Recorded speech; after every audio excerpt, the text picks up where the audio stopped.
Le fédéral s'attaque au terrorisme.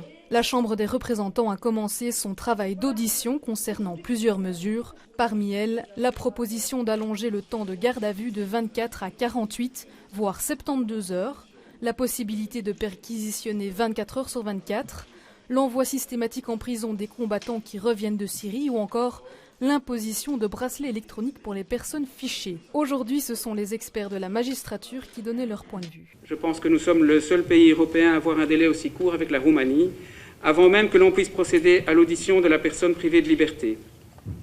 De cette audition vont souvent découler des devoirs d'enquête à réaliser qui ne pourront souvent pas être dans le délai imparti et vont donc contraindre soit de saisir le juge d'instruction, soit de libérer la personne.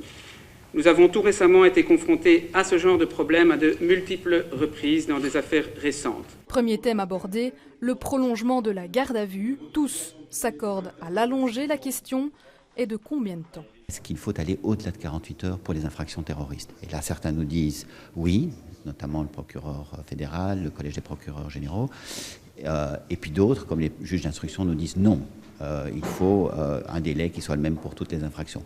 Les enjeux sont importants mais délicats. La frontière entre la liberté et la sécurité est omniprésente. Ce n'est pas parce que c'est urgent qu'il faut bâcler le travail.